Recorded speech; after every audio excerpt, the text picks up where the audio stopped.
Good evening, welcome to స్వతంత్ర TV. నేను సాయి.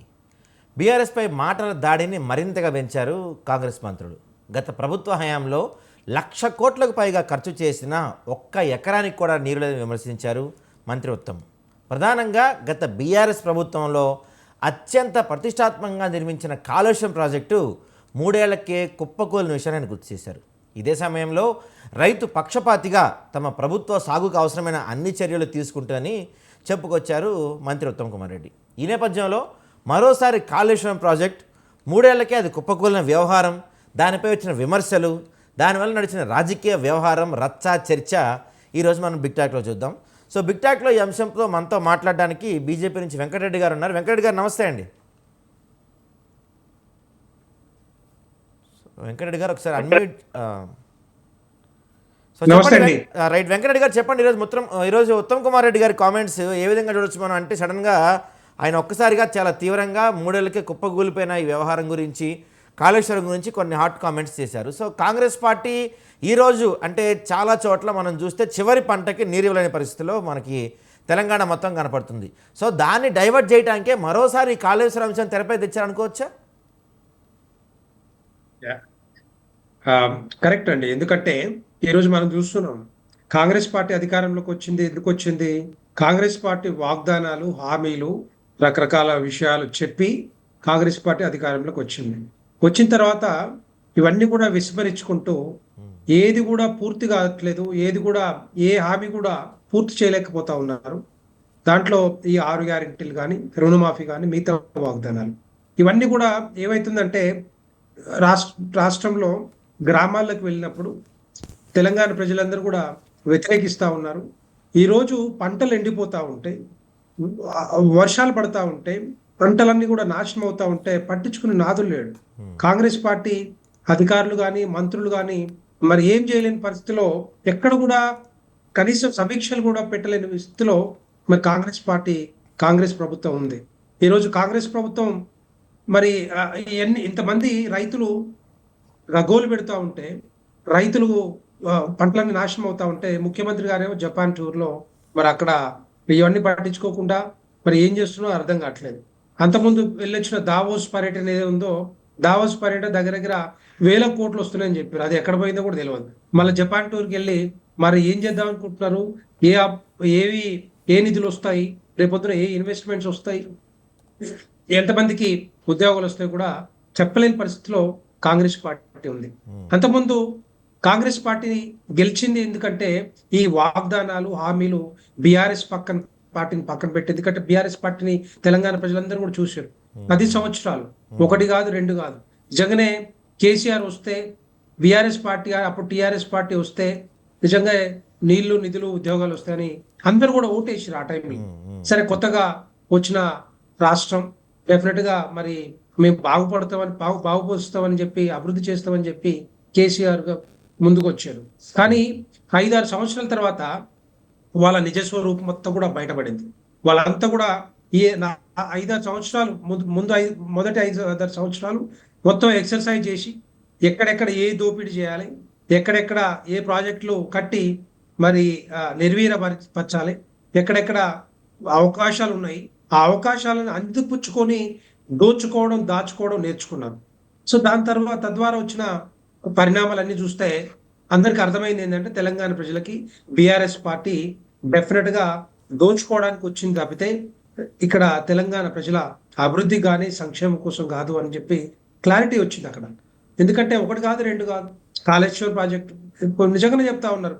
ఇప్పుడే కాదు, ముందు నుంచి కూడా అదంతా కూడా ఆ వ్యతిరేకత అంతా వచ్చిందంతా కూడా భారతీయ జనతా పార్టీ ప్రచారం చేయబట్టి, భారతీయ జనతా పార్టీ రోడ్ల మీదకి వచ్చి, ప్రజల్లోకి వచ్చి, గ్రామాల్లోకి వచ్చి పాదయాత్రల ద్వారా ఈరోజు తెలంగాణ ప్రజల్ని మరి తెలంగాణ ప్రజలకు చెప్పడం జరిగింది.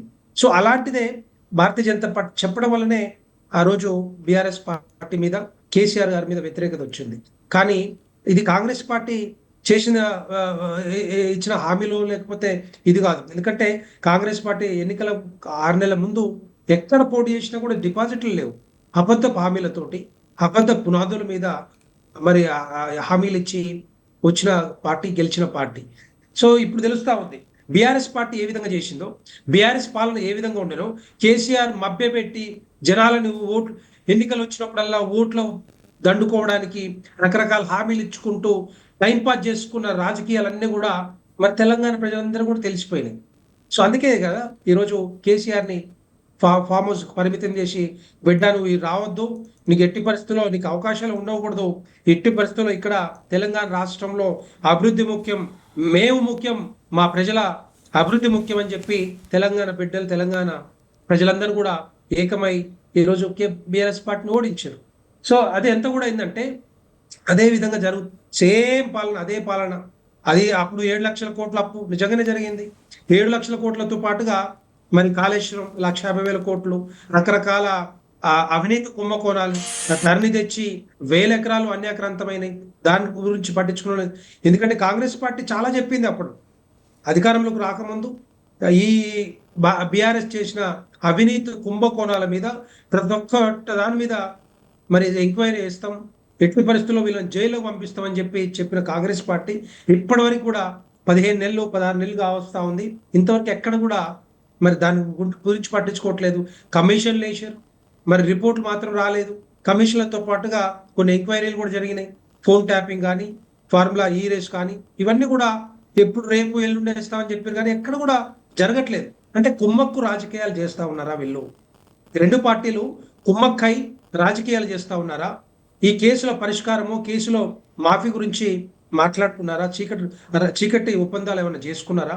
ఎందుకు మరి వీళ్ళని అన్ని ఆధారాలు ఉన్నా కూడా ఎందుకు వాళ్ళని కేసులో ఇరికించి జైలుకు పంపట్లేదు అని చెప్పి నేను అడుగుతా ఉన్నాను. ఎందుకంటే చాలా విషయాలలో రేవంత్ రెడ్డి గారు చాలా చెప్పారు. ఇప్పటిన్న రాజకీయాలు ఇప్పుడు ఆ మాటలు మాట్లాడట్లేదు. సో ఎందుకు చేయట్లేదు నాకు అర్థం కావట్లేదు. కానీ ఈ రెండు పార్టీలు మాత్రం ఎక్కడ చూసినా కూడా దొందే. రెండు పార్టీలు నానానికి ఒకవైపు బీఆర్ఎస్, ఇంకోవైపు కాంగ్రెస్ పార్టీ ఈరోజు కనపడతా ఉంది.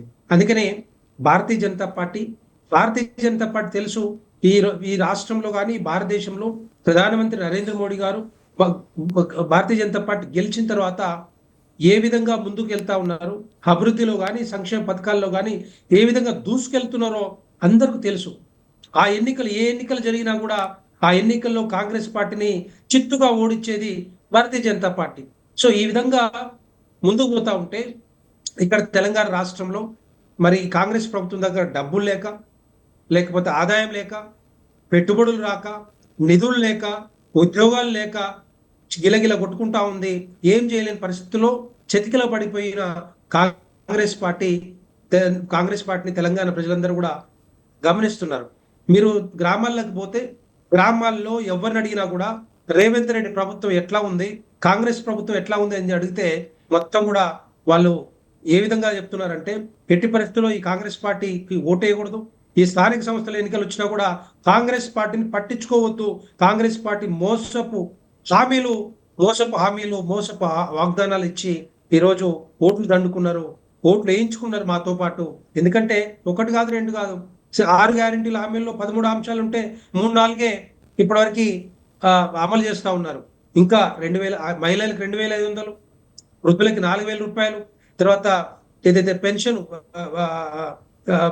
రైతు భరోసా 15,000 అని చెప్పారు, 12,000. ఇంతవరకు 4 ఎకరాల వరకే ఇచ్చారు, ఇంక 15 ఎకరాల వరకు ఇవ్వాలి. డబ్బులు లేక దాన్ని ఆపుతా ఉన్నారు. అదొకటే కాదు, చాలా విషయాల్లో ఎక్కడ కూడా అమలు అవ్వట్లేదు. డబ్బులు లేక రకరకాల ఇష్యూస్ తెస్తున్నారు. ఏదో ఇప్పుడు ఏం చేసినా కూడా, ఏ పాలసీ తీసుకొచ్చినా, ఏ బిల్లు తీసుకొచ్చినా, ఏదైనా అభివృద్ధి కార్యక్రమం తీసుకొచ్చినా కూడా వాటి మీద ఎక్సర్సైజ్ లేకుండా, అవగాహన లేకుండా, ఇంతమంది బ్యూరోక్రాట్స్ ఉంటారు, ఇంతమంది మంత్రులు ఉన్నారు, అవన్నీ కూడా మరి బ్యాక్ ఫైర్ అవుతా ఉన్నాయి. మరి భూమి వెనక్కి వెళ్ళిపోతాం, 1 అడుగు ముందుకు 2 అడుగులు వెనక్కి. హైడ్రా తీసుకొచ్చిన తర్వాత ఏదైతే మూసి ప్రక్షాళన తీసుకొచ్చినా, మన హెచ్సి భూముల గురించి తీసుకొచ్చినా కూడా ఎట్టి పరిస్థితుల్లో వీళ్ళకి అవగాహన లేకుండా ప్రభుత్వాన్ని నడుపుతా ఉన్నారు.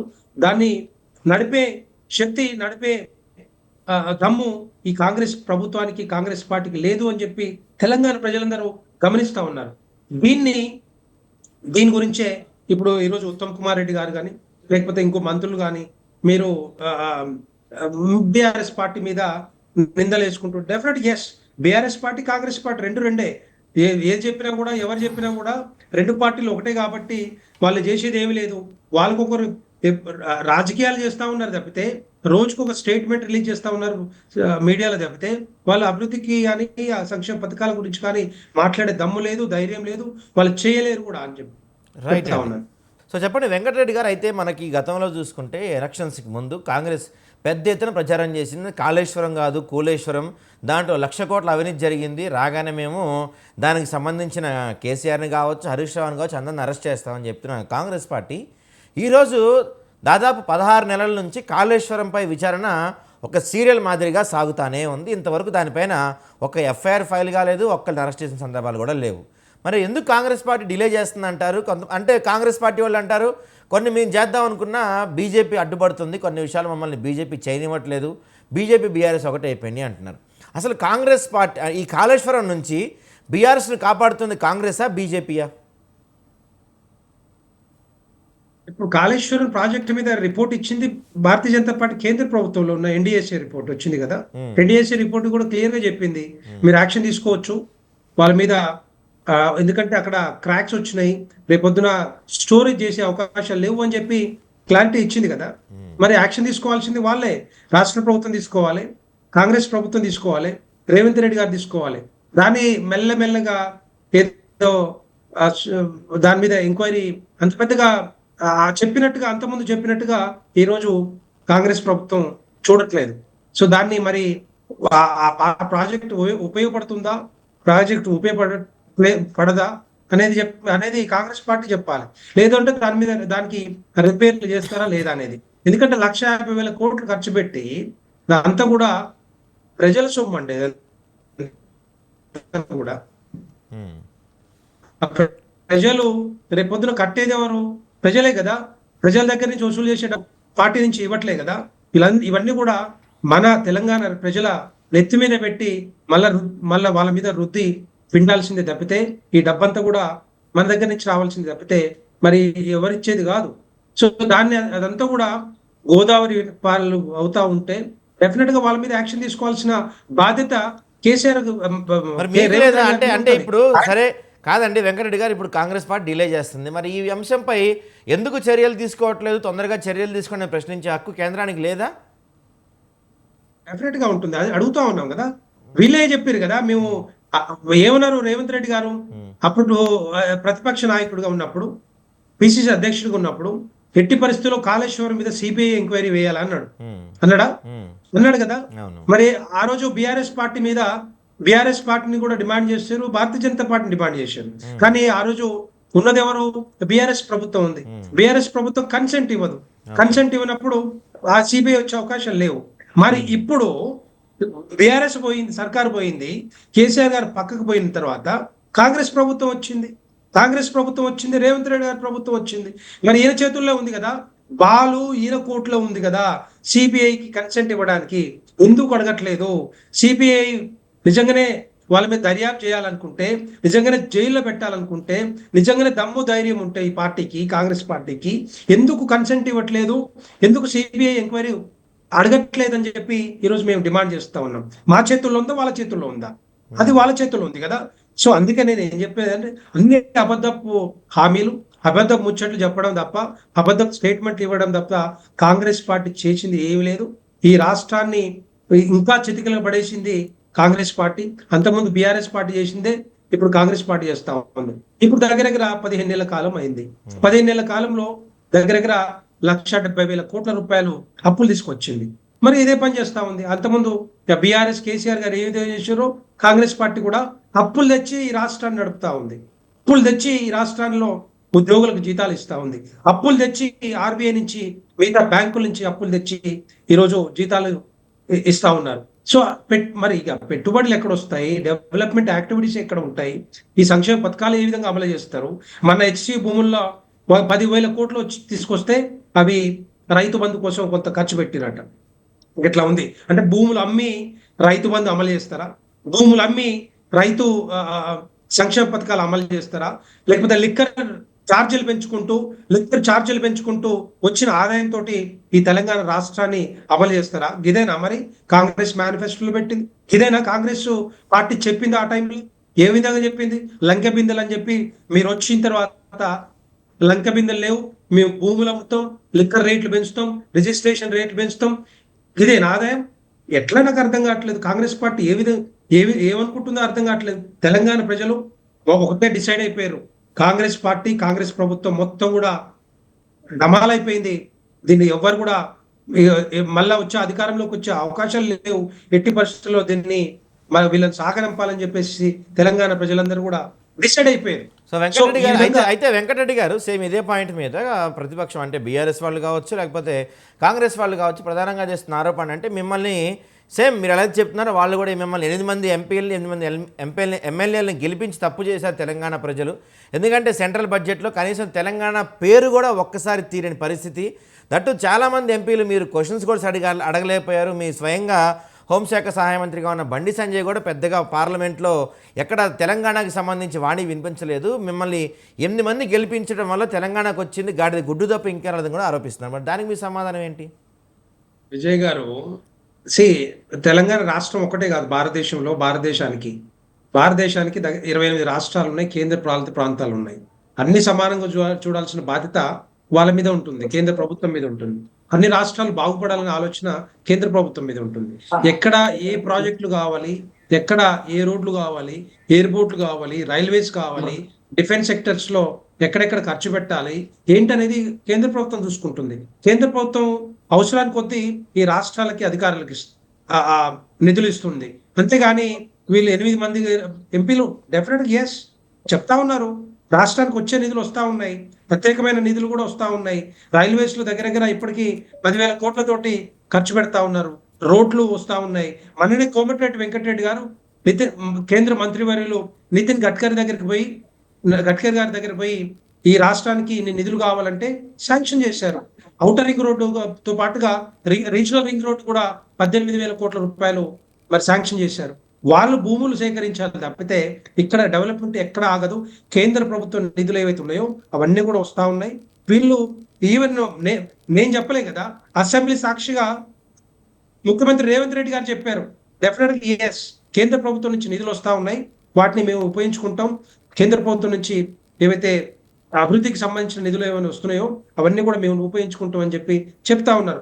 ఒకవైపు ఏమో కొంతమంది మంత్రులు కేంద్రం నుంచి నిధులు రావట్లేవు అంటారు, ఇంకోవైపు ఏమో 8 మంది ఎంపీలు ఉన్నారు, బీజేపీ ఎంపీలు ఉన్నారు, నిధులు రావట్లేవు అంటారు. ఎక్కడైతే ఇవ్వాలనుకుంటారో, ఎక్కడైతే అవసరం ఉంటుందో అది చూసిస్తారు. అంతేగాని బురద జల్లే రాజకీయాలు చేయడం, గుంటగాల్చి మీదేయటం కాంగ్రెస్ పార్టీకి అలవాటు. కాంగ్రెస్ పార్టీ ఇదే చేతగాని తనం వల్ల భారతీయ జనతా పార్టీ మీద బురద జల్లుతాం తప్పితే ఎక్కడ కూడా ఏ విధంగా కూడా నిధులు ఆగట్లేవు, నిధులు వస్తా ఉన్నాయి, డెవలప్మెంట్ జరుగుతూ ఉంది. గత 10 సంవత్సరాల కాలంలో 10 లక్షల కోట్ల రూపాయలు ఖర్చు పెట్టి మరి ఈ రాష్ట్రం ఈ విధంగా ఉంది అంటే ఇది ఆల్ బికాస్ ఆఫ్ ది కేంద్ర ప్రభుత్వ నిధులతోటే మరి ఈరోజు ఈ రాష్ట్రం ఎక్కడ చూసినా కూడా రోడ్లు పెద్ద రోడ్లు, 4 గ్రీన్ ఫీల్డ్ కారిడార్స్ వచ్చినాయి, రైల్వేస్ డెవలప్మెంట్, ఎన్నో రైల్వేస్ ని మరి మోడరైజ్ చేస్తా ఉన్నారు, ఆధునీకరిస్తా ఉన్నారు. తర్వాత రోడ్లు, ఫ్లైఓవర్స్ ఎక్కడ చూసినా కూడా నిధులు వస్తా ఉన్నాయి. కానీ ఎంతసేపు నా నిధులు రావట్లేవు, ఏం చేయట్లేదు అని చెప్తా ఉన్నారు. ఇది తప్పుడు ఆలోచనలు, తప్పుడు అబద్ధపు మాటలు చెప్పి ఈరోజు కాంగ్రెస్ ప్రభుత్వం ఏ విధంగా వచ్చిందో గదే కంటిన్యూషన్ చేస్తా ఉంది. ఇప్పుడు కూడా వాళ్ళు ఎట్టి పరిస్థితుల్లో ఏం చేయాలో తెలంగాణ ప్రజలందరూ కూడా రెడీగా ఉన్నారు. తెలంగాణ ప్రజలు రేపు స్థానిక సంస్థలు ఏవైతే ఎన్నికలు వస్తా ఉన్నాయో అది ఉపయోగించుకొని, ఆ ఓట్ను ఉపయోగించుకొని రేపు భారతీయ జనతా పార్టీని ఏ విధంగా గెలిపిస్తారో మీరే చూస్తారు. రైట్ అండి. సో విజయార్య గారు కాంగ్రెస్ పార్టీ తరపు నుంచి మంత్రి ఉత్తమ్ కుమార్ రెడ్డి గారు 3 ఏళ్ళు లక్షల కోట్లు ఖర్చు పెట్టి జస్ట్ 3 నెలల్లో కూలేశ్వరం కట్టారు అని చెప్పి తీవ్రమైన ఆరోపణలు చేస్తున్నారు మంత్రి ఉత్తమ్ కుమార్ రెడ్డి గారు. ఏమంటారు మీరు విజయార్య గారు? విజయార్య గారు హలో, వినిపిస్తుందండి? వినబడుతుందండి, చెప్పండి. సో ఉత్తమ్ కుమార్ రెడ్డి గారు వాళ్ళు చేసిన కామెంట్స్ మీరు చూసే ఉంటారు. 1,00,000 కోట్లు ఖర్చు పెట్టి 3 నెలలకే కూలేశ్వరం కట్టారు బీఆర్ఎస్ వాళ్ళు. సో వాళ్ళ వల్ల ఇప్పుడు ఈ నీటి సమస్యలు ఏదైతే వచ్చినా మొత్తం కూడా కాళేశ్వరం వల్లే, బీఆర్ఎస్ చేసిన తప్పిదం వల్లే అంటారు ఉత్తమ్ కుమార్ రెడ్డి గారు. ఏమంటారు మీరు? ఇప్పుడు కాంగ్రెస్ వాళ్ళు ఒక ప్రాంతీయ పార్టీ లాగా మాట్లాడితే మాకు సిగ్గు అవుతుందండి. వీళ్ళు భారతదేశంలో గత కాలం నుండి దాదాపు 75 సంవత్సరాలలో మొత్తం మీద 55 నుండి 60 సంవత్సరాలు పరిపాలన చేసినటువంటి కాంగ్రెస్ పార్టీ మరి వాళ్ళు చేసిన అన్ని కూడా అటువంటి పనులేనా? మరి దొంగ పనులేనా? మేము వాళ్ళ మీద ఒక ప్రజాస్వామ్యబద్ధంగా రాజ్యాంగబద్ధంగా మేము ఒక ప్రతిపక్ష హోదాలో ప్రధాన ప్రతిపక్ష హోదాలో మేము వ్యవహరిస్తా ఉంటే వాళ్ళు మాత్రం మా మీదకి ఎదురుదాడికి దిగడం ఎంతవరకు సమంజసము?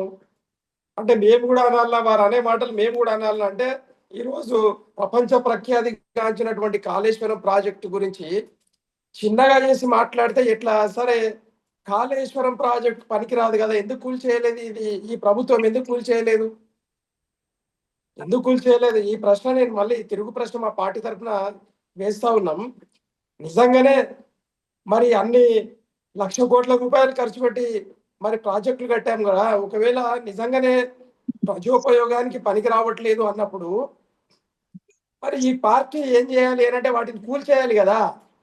ఆ కూల్చేయకుండా ఈ తాత్సారం చేయడం దేనికి? మరి పనికి మాలిన ప్రాజెక్ట్ దేనికి? ఈరోజు కాళేశ్వరం కావచ్చు, అలాగే పాలమూరు రంగారెడ్డి కావచ్చు, సీతారామ ప్రాజెక్టు కావచ్చు, ఇవి 3 విధాల 3 దిక్కుల నుండి మరి తెలంగాణ రైతాంగానికి, తెలంగాణ భూములకు మరి సరిపడా నీళ్లు అందిస్తున్నటువంటి జీవనదులు మీద ఏర్పాటైనటువంటి ప్రాజెక్టులు ప్రపంచ ప్రఖ్యాతిగాంచినవి. నీటి పారుదల విషయంలో భారతదేశానికి ఈరోజు దిక్సూచిగా ఉన్నటువంటి తెలంగాణ, ఇంత మంచి పేరు ప్రఖ్యాతులు ఉన్నటువంటి మరి తెలంగాణ ప్రఖ్యాతిని కావాలని మా మీద కోపంతో తెలంగాణ తెలంగాణ ఆస్తిని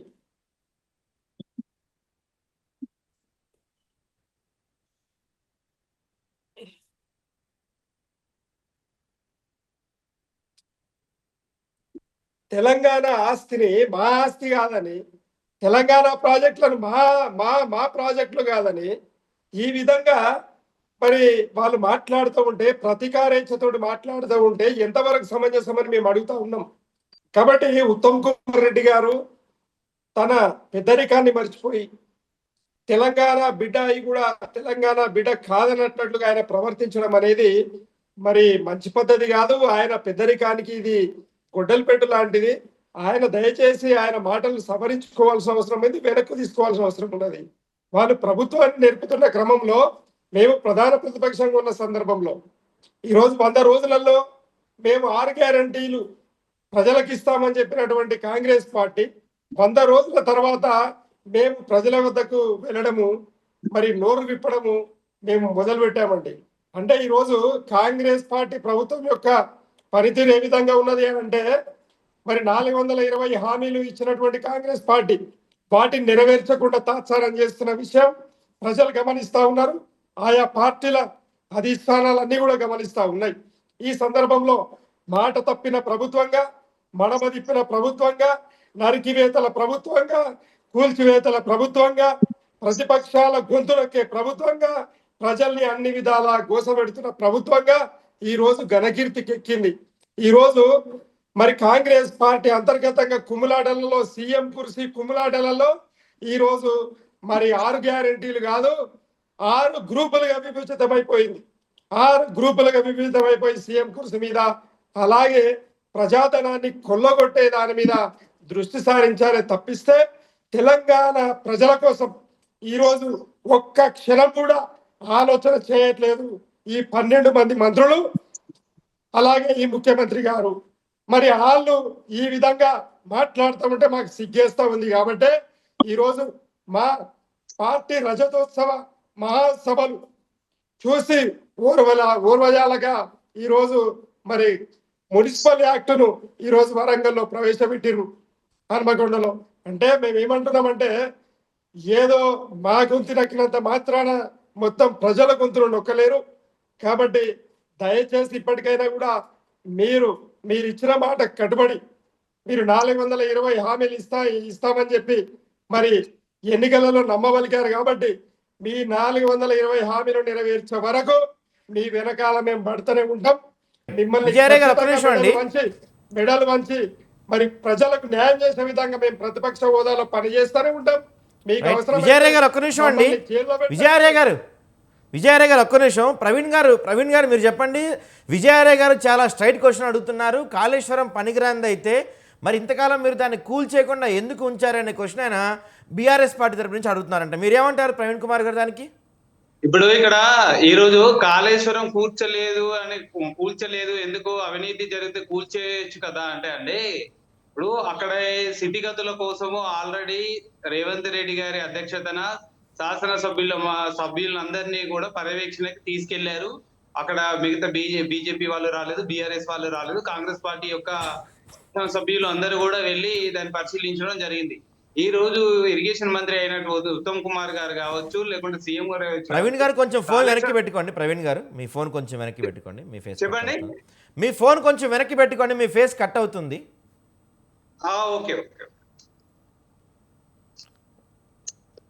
ఓకేనండి. రైట్ అండి. ఓకే అండి, కంటిన్యూ చేయండి. అదండి. అయితే ఇప్పుడు ఈరోజు కాళేశ్వరం కూర్చాలంటే మేము కాళేశ్వరం కూర్చి ఇంకోటి కట్టాలని కాదండి. కాళేశ్వరాన్ని ఎలా ఉపయోగించి దాని సాధ్యాలని పరిశీలించి ఇప్పుడున్న స్థితిగతులని దాన్ని చూసి మళ్ళీ దాని నుంచి ఎటువంటి ఉపయోగాలు ఉన్నాయా అని చెప్పి పరిశీలించాలండి.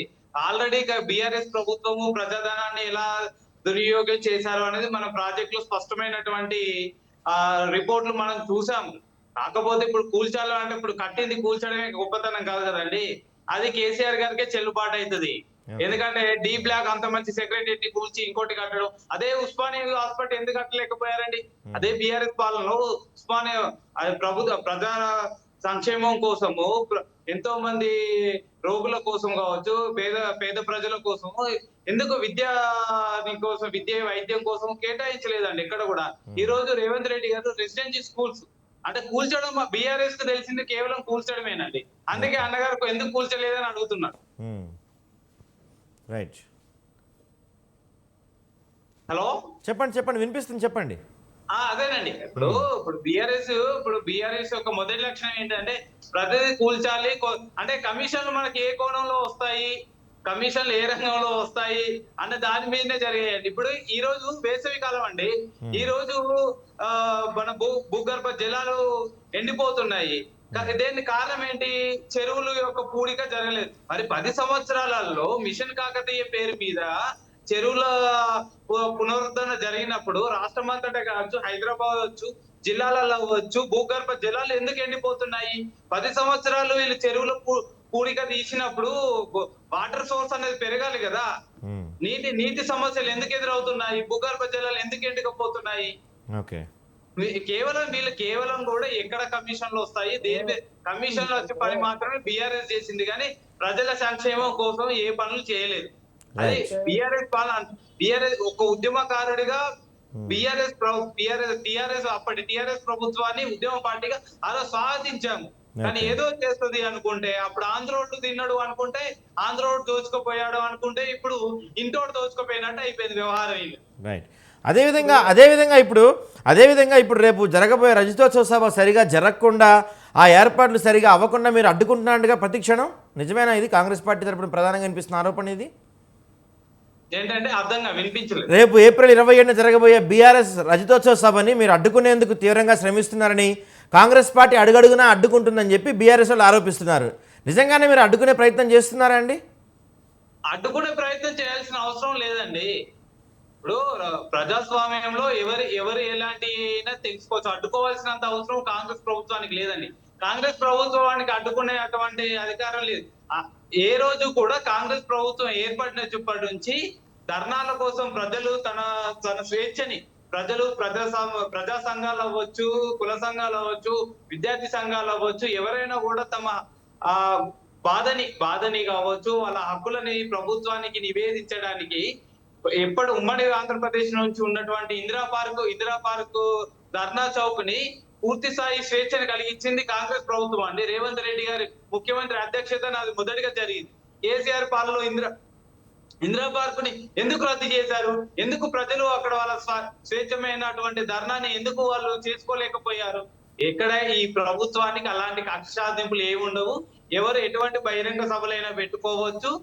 ప్రజలకి ఎవరేంటిది అనేది ముందు ముందు కూడా తెలుస్తుంది. కేవలం 2 సంవత్సరాలు కూడా పూర్తి కాలేదు కాంగ్రెస్ ప్రభుత్వానికి. ఖచ్చితంగా ఇచ్చిన హామీలని ఖచ్చితంగా కూడా పూర్తి చేస్తాము. ఖచ్చితంగా అన్ని ఇప్పుడు 10 రైట్. అయితే దీంతో పాటు ప్రవీణ్ గారు దీంతో పాటు బీజేపీ వాళ్ళు ఇందాక నుంచి ప్రధానంగా ఆరోపిస్తుంది ఏంటంటే, మరి నిజంగానే ఒక్క నిమిషం. సో నిజంగానే అంత పెద్ద ఎత్తున కాళేశ్వరంలో కావచ్చు, మిగతా మీరు ఏవైతే ఆరోపించారో అన్ని స్కాములు జరిగి ఉంటే ఎందుకు బీఆర్ఎస్ వాళ్ళ విషయంలో అరెస్ట్ చేయడానికి మీరు తాత్సారం చేస్తున్నారు? ఇక్కడ ఏం లేదండి, అంత పెద్ద ఈ అవినీతి జరిగినా ఏం జరిగినా దానికి కేంద్రంలో ఉన్నటువంటి అధికారులకి రిపోర్ట్లు చేయడం జరిగింది. ముఖ్యమంత్రి గారు నివేదిక, ఇరిగేషన్ మంత్రి గారు ఉత్తమ్ కుమార్ రెడ్డి గారు కావచ్చు, రేవంత్ రెడ్డి గారు కావచ్చు, వారి అధ్యక్షతన పర్యావరణ బోర్డు కావచ్చు, ఇంకా కేంద్ర మంత్రులకి పూర్తి స్థాయి నివేదిక ఇవ్వడం జరిగింది. దానిపైన కేంద్ర జలవనరుల శాఖ మంత్రి గారితో కూడా దఫాలుగా కొన్ని చర్చలు కూడా జరపడం అనేది జరిగింది రాష్ట్ర ప్రభుత్వం తరఫున. దీనిపైన విచారణకు ప్రభుత్వానికి ఎటువంటి ఏది జాప్యం చేయాలి ఏం లేదండి. చట్ట ప్రకారం తన యొక్క ప్రభుత్వం చేసుకుంటూ పోతుంది. రైట్ అండి చెప్పండి. విజయారే గారు ఏదో చెప్దాం అనుకుంటున్నారు. అయితే ఇప్పుడు సోదరులు మాట్లాడుతూ ఆ విధంగా మీరు ప్రభుత్వం చేస్తున్నటువంటి పనులను ఒక పౌరుడిగా కూడా మీరు మాట్లాడాల్సిన అవసరం ఉంటుందండి ప్రవీణ్ గారు. అయితే మేము పార్టీ పరంగా మాట్లాడిన కొన్ని సందర్భాలలో పౌరులు కూడా మాట్లాడాల్సిన అవసరం ఉంటుంది, ఆ విధంగానే మాట్లాడతాం. గత 3 నెలల క్రితము ఏది GO number 55, GO number 29 something ఆ ఇష్యూ వచ్చినప్పుడు, రైజ్ అయినప్పుడు 144 సెక్షన్ నెల రోజు 144 సెక్షన్ విధించానండి రేవంత్ రెడ్డి గారు. ఏది గ్రూప్ 1 ఎగ్జామ్స్ నిర్వహణలో భాగంగా నిరుద్యోగులు ఎదురుదాడికి దిగితే ఆ విషయంలో 144 సెక్షన్ విధించింది. అట్లనే ఈ రోజు రజతోత్సవ సభలు జరుపుకుంటాము అని చెప్పి అప్లికేషన్ పెడితే అప్లికేషన్ సమాధానం రాకుండా ఈ రోజు ఏం చేసిరానంటే మన హన్మకొండ ఏరియా, వరంగల్ ఏరియా ఏదైతే మున్సిపల్ కార్పొరేషన్ ఉన్నదో కార్పొరేషన్లో మున్సిపల్ చట్టాన్ని అమలు చేసి నెల రోజులు దిగ్బంధం చేశారంటే ప్రజలు గుమిగూడి ఎక్కడ తిరగకూడదు, మరి సభలు చేసుకోకూడదు, ప్రొసెషన్స్ తీయొద్దు అని చెప్పేసి మరి పెట్టుకున్నారండి. ఇది వాస్తవం కదా. ఇక రెండవది ఏంటంటే కాళేశ్వరం గురించి, నీటి ప్రాజెక్టుల గురించి మాట్లాడితే ఈరోజు తెలంగాణ మేధావులు, తెలంగాణ ప్రజల ఆకాంక్ష మరి నీళ్లు, అలాగే కరెంటు, ఉద్యోగాలు, అలాగే తెలంగాణ ప్రాంతానికి సంబంధించినటువంటి మరి నిధులకు సంబంధించిన నిధులు నియామకాల కాన్సెప్ట్ మీద తెలంగాణ వాదం 75 ఏళ్ల ఉద్యమం అది. ఆ 75 ఏళ్ల ఉద్యమానికి అనుగుణంగానే కేసీఆర్ గారు ఆంధ్ర పరిపాలకులకు వ్యతిరేకంగా, వాళ్ళు కాంగ్రెస్ పార్టీ వాళ్ళు కావచ్చు, వాళ్ళు తెలుగుదేశం పార్టీ వాళ్ళు కావచ్చు, ఇతరత్ర ఇంకో పార్టీ వాళ్ళు కూడా కావచ్చు, వాళ్ళు చేస్తున్న దానికి తద్విరుద్ధంగా తెలంగాణ ప్రాంతానికి, తెలంగాణ రాష్ట్రానికి ఏం కావాలి, రైతులకు, ప్రజలకు అనే ఆలోచనతో ఒక మంచి బంగారు తెలంగాణ కాన్సెప్ట్ తీసుకొచ్చి ఈరోజు నీటి ప్రాజెక్టులు, విద్యుత్ ప్రాజెక్టులు, ఇండస్ట్రియల్ ప్రాజెక్టులు దాదాపు టిఎస్ ఐపాస్ ద్వారా 24,000 పైచలకు ఇండస్ట్రీస్ ప్రాజెక్టులకు ఆయన అనుమతులు ఇవ్వడం జరిగిందండి.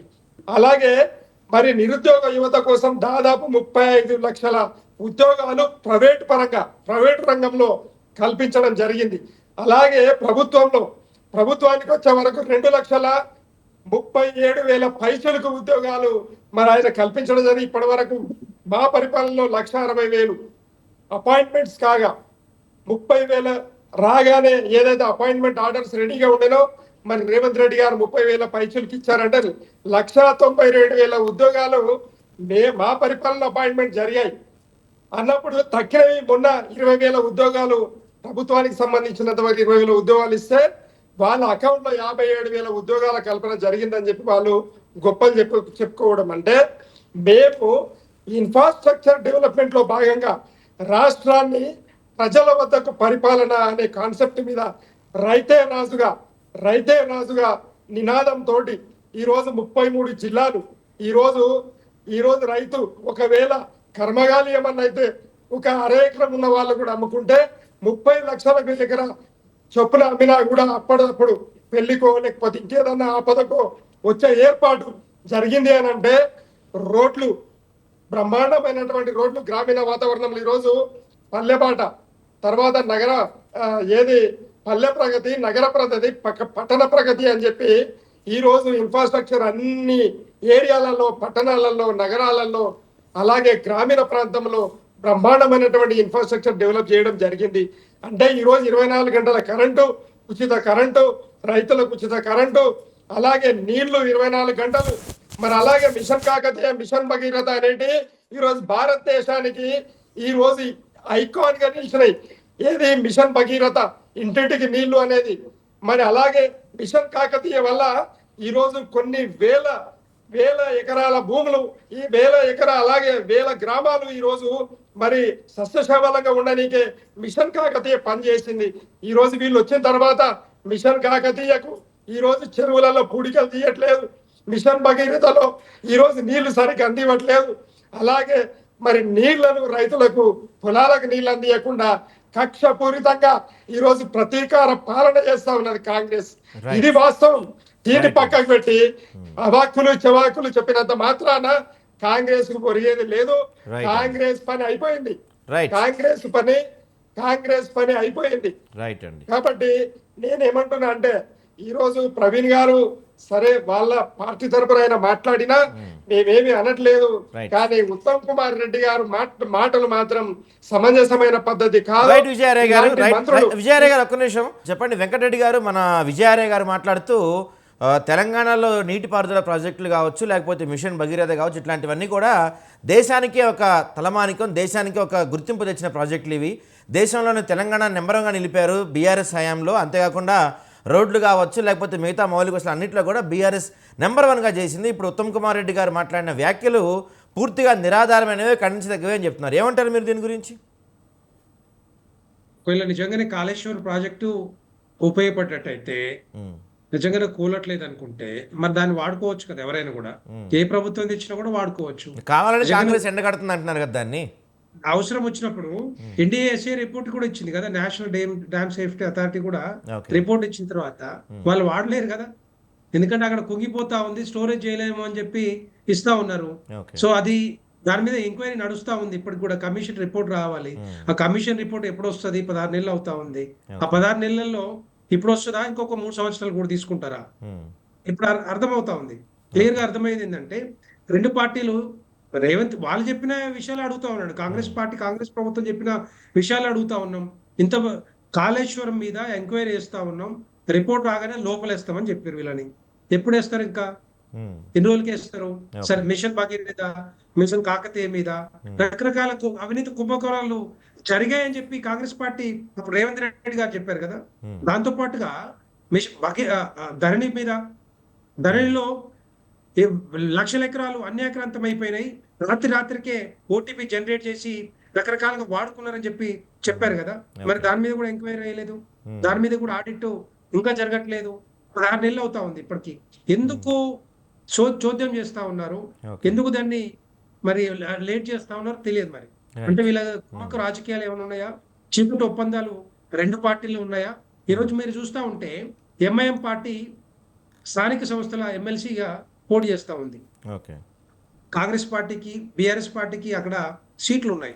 కానీ రెండు పార్టీలు ఎంఐఎం పార్టీని గెలిపించాలని, ఎమ్మెల్సీని గెలిపించాలని రెండు పార్టీలు మరి రెడీగా ఉన్నాయి. అంటే 3 పార్టీలు ఒకటే అన్నమాట ఈ తెలంగాణ రాష్ట్రంలో. ఈ 3 పార్టీలు భారతీయ జనతా పార్టీ తోటి పోటీ పడతా ఉన్నాయి. ఎంఐఎం ని గెలిపించడానికి అంతకుముందు బీఆర్ఎస్ పార్టీ, ఇప్పుడు కాంగ్రెస్ పార్టీ. సో అన్ని పార్టీలు కలిపి మరి ఈ రోజు ఎంఐఎం పార్టీని గెలిపిస్తా ఉన్నారు. ఎందుకంటే రాజకీయాలు చేస్తా ఉన్నాయా? తెలంగాణ ప్రజలకు అర్థమవుతుంది. ఒక్క నిమిషం వెంకటరెడ్డి గారు, ప్రవీణ్ గారు మీరు చెప్పండి.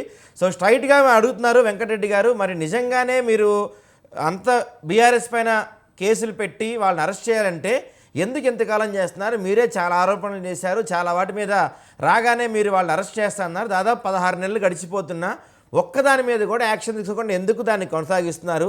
ఆ తర్వాత ఇంకొక మెయిన్ క్వశ్చన్, ఇంపార్టెంట్ క్వశ్చన్ ఏంటంటే, ఎందుకు మీరు హైదరాబాద్ ఎన్నికల్లో నిలబడలేదు, ఎందుకు పోటీ చేయట్లేదు? అంటే ఎంఐఎంను గెలిపిస్తాం కోసం మీరు లోపాయికారి ఒప్పందం చేసుకున్నారు అని చెప్పి కూడా ప్రధానంగా ఆరోపిస్తున్నారు. ఏంటి మీ సమాధానం దీనికి? ఇప్పుడు ఒక రాజకీయ పార్టీకి ఒక ఎలక్షన్ లో పోటీ చేయాలి చేయకపోవడం అనేది అది పార్టీ అంతర్గత విషయం మరి అండి. అదే అంతర్గత విషయం అయినప్పుడు మరి అదే విషయం అంతర్గత విషయం అయినప్పుడు మొన్న జరిగిన ఎమ్మెల్సీ ఎన్నికల్లో బీఆర్ఎస్ పోటీ చేయకపోతే బీజేపీని గెలిపిస్తానికే బీఆర్ఎస్ పోటీ చేయాలని మీరు ఎలా మాట్లాడారు అప్పుడు? అవునండి. ఇప్పుడు ఎంఐఎంకి మేము మద్దతు తెలుపుతున్నామని ఎందుకు అనుకోవాలి? మద్దతు తెలుపు అదే మీరు అన్నారు కదా అప్పుడు అప్పుడు బీఆర్ఎస్ పోటీ చేయకపోతే బీజేపీకి మద్దతు తెలుపుతాం కానీ ఎందుకు అనుకున్నారు మరి? ఇప్పుడు ఇప్పుడు పక్కన ఉన్న బిఆర్ఎస్ ఏమంటది? బీజేపీకి కాంగ్రెస్ కి లోపకారి ఉంది. రేవంత్ రెడ్డి గారి తోనే ఉపకారంతోనే బీజేపీతోనే ఉంది. అందుకే బీజేపీకి మద్దతుగా ఈ రోజు ఉంది. అంతేందుకు కిషన్ రెడ్డి గారి గెలుపు విషయంలో కూడా రేవంత్ రెడ్డి గారి హస్తం ఉంది. అందుకే దానం నాగేందర్ గారిని పెట్టి కిషన్ రెడ్డి గారిని గెలిపించారు అని చెప్పి బిఆర్ఎస్ గారి బిఆర్ఎస్ పార్టీ ఆరోపణలు చేసింది కదా. కొంతమంది నాయకులు ఆరోపణలు చేశారు. ఆరోపణ చేసినంత మాత్రాన అది నిజం కాదు కదా. రైట్ అండి. రైట్. ప్రవీణ్ గారు ఒక్క నిమిషం ఆగండి. విజయ్ గారు, వెంకటరెడ్డి గారు ఒక్క నిమిషం చెప్పండి. నేను ఏమంటున్నానంటే కాంగ్రెస్ పార్టీని ఒకటే డిమాండ్ చేస్తా ఉన్నాను. రేపొద్దున ఎంఐఎం గెలిస్తే ఈ రెండు పార్టీల హస్తం ఉందనుకోవాలా లేవదనుకోవాలా? రైట్, ఒక్క నిమిషం అండి. ఎందుకంటే కాంగ్రెస్ పార్టీ కానీ లేకపోతే బీఆర్ఎస్ సపోర్ట్ తోటి ఈ రోజు ఎంఐఎం పార్టీ గెలవదు. నిజంగానే హిందుత్వం మీద నిజంగానే చిత్తశుద్ధి ఉండి వీళ్ళు ఎవరైతే కార్పొరేటర్లు ఉన్నారో ఎంఐఎం పార్టీకి ఓటు వేస్తారా వేయరా? వేస్తే మాత్రం డెఫినెట్ గా రేపొద్దున వాళ్ళకి తగిన శాస్తే ఉంటుంది. ఈ తెలంగాణ రాష్ట్రంలో హైదరాబాద్ ఓటింగ్ లో కాదు వెంకటరెడ్డి గారు ఓటింగ్ లో పాల్గొనొద్దని బీఆర్ఎస్ విప్ జారీ చేసినట్టుంది అనుకుంటా. రాజ్యాంగం ప్రకారము, భారత రాజ్యాంగం ప్రకారము ఓటు వేసే అధికారం ఉంటుంది, ఓటింగ్ లో పాల్గొనే అవకాశం ఉంటుంది. విప్ జారీ చేశాక ఓటు వేయరు కదా, విప్ జారీ చేశాక పార్టీ లైన్ దాటి ఓటు వేయరు కదా. చెప్పండి.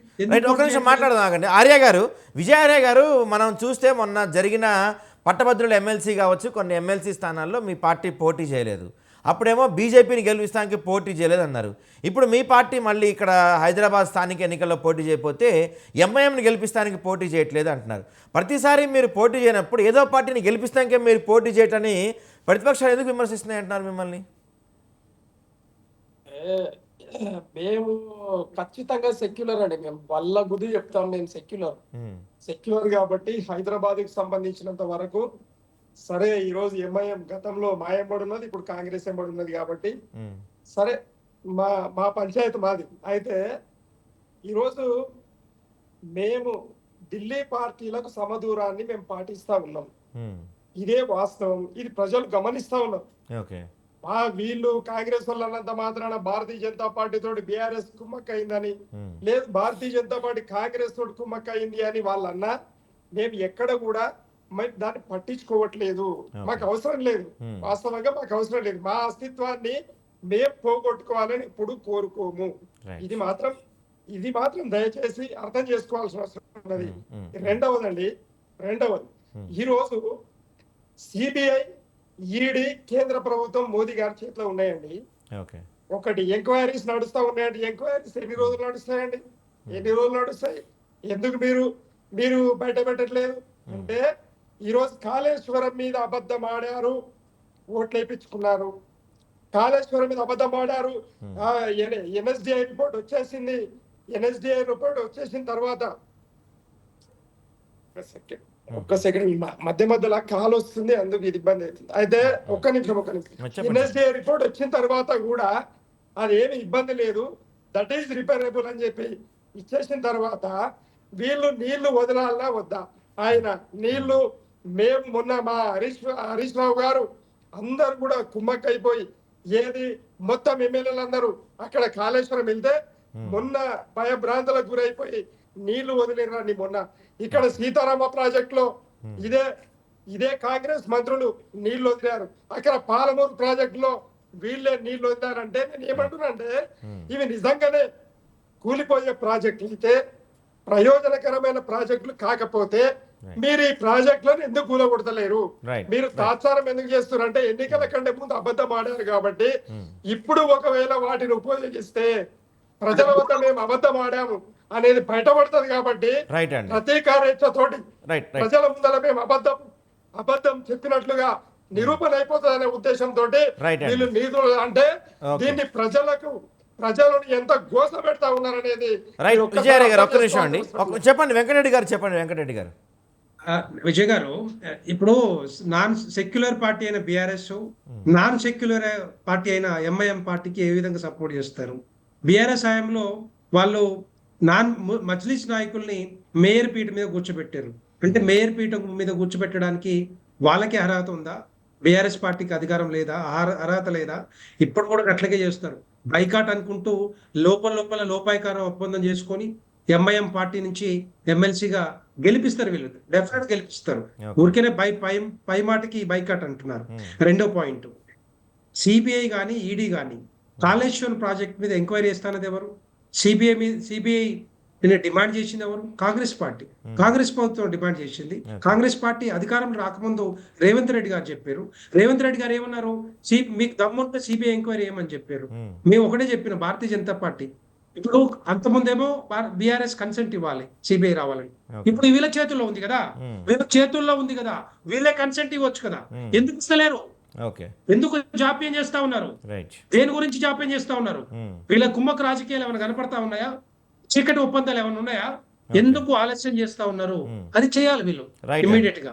ఇది ఒకటే కాదు, చాలా ఉన్నాయి వీళ్ళ చేతుల్లో. చేయొచ్చు కదా, ఎందుకు కన్సెంట్ ఇవ్వట్లేదు సిబిఐకి? రేవంత్ రెడ్డి గారు ఏసీబీ కేసు పెట్టారండి. మేమేమన్నామంటే మేము జైలుకు పోవడానికి రెడీగా ఉన్నామరా బాబు, మమ్మల్ని తొందరగా జైలుకు పంపండి అని చెప్పి మా కేటీఆర్ గారు ఎన్నో సార్లు చెప్పడం జరిగింది. ఎందుకంటే మేము ఒక్క రూపాయి అవినీతికి పాల్పడలేదు కాబట్టి దమ్ము ధైర్యంతో ఛాలెంజ్ చేస్తా ఉన్నాం. మీకు దమ్ముంటే ఇన్ని కమిషన్లు వేసారు కదా, మా అవినీతిని బయట పెట్టండి. మీకు దమ్ము లేదు కాబట్టి మా మీద అబద్ధాలు ఆడి కాబట్టి ఈ రోజు ప్రజలందరూ తిరగబడ్డారు. ఈ రోజు 15 నెలల కాంగ్రెస్ పార్టీ ఆగమాగమైంది. ప్రవీణ్ గారు ఇప్పుడు చాలా సీరియస్ అలిగేషన్స్ చేస్తున్నారు. ఇంత జరుగుతున్నా ఎందుకు వాళ్ళపైన మీరు సిబిఐ దర్యాప్తు ఇవ్వలేకపోతున్నారు? లేకపోతే ఎందుకు అరెస్ట్ చేయలేకపోతున్నారు? ఒక్క రూపాయి కూడా మేము అవినీతి చేయాలని చెప్తున్నారు బీఆర్ఎస్ వాళ్ళు. ఒక్క సెకండ్ ఈ సందర్భంలో మళ్ళీ ఇంకొక మాట మాట్లాడుతున్న ఏంటంటే, వీళ్ళు రేవంత్ రెడ్డి గారి టీము కాంగ్రెస్ ను బొందబెట్టనీకే డబల్ గేమ్ ఆడుతా ఉన్నది. కాబట్టి ఇటు కాంగ్రెస్ ను ఇక్కడ బీఆర్ఎస్ పార్టీని సుప్తా సాబ్ చేస్తే భారతీయ జనతా పార్టీకి ద్వారాలు తెరవచ్చు. వచ్చే ఎన్నికలలో గాని మధ్యస్థ ఎన్నికలలో గాని మళ్ళా నేను భారతీయ జనతా పార్టీ ముఖ్యమంత్రిని కావచ్చు అనే ఏకైక లక్ష్యంతో రేవంత్ రెడ్డి గారి టీం చేస్తా ఉన్న పెద్ద కుట్ర ఇది. హైదరాబాద్ బ్రాండ్ ఇమేజ్ ను, తెలంగాణ బ్రాండ్ ఇమేజ్ ను దెబ్బతీస్తున్న ఏకైక నాయకుడు ఎవరైనా ఉన్నారంటే రేవంత్ రెడ్డి గారు ఉన్నారు. రైట్ అండి విజయ్ గారు ఒక్క నిమిషం.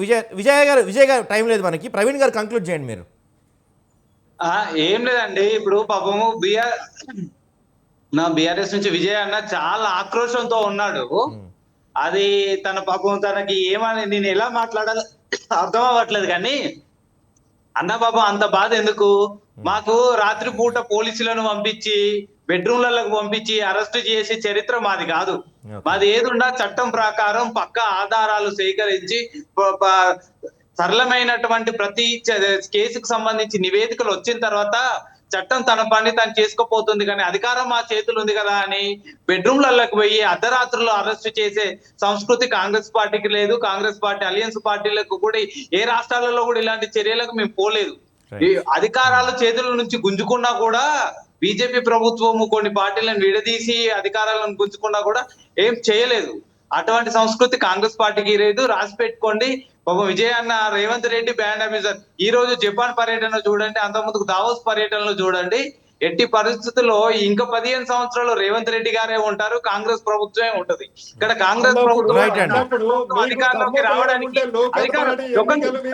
కాంగ్రెస్ పార్టీ అధికారంలోకి రావడానికి కారణం ఏంటి? మెయిన్ గా ముఖ్య ఉద్దేశం ఏంటి? ప్రజలు రేవంత్ రెడ్డి గారిని చూసారు.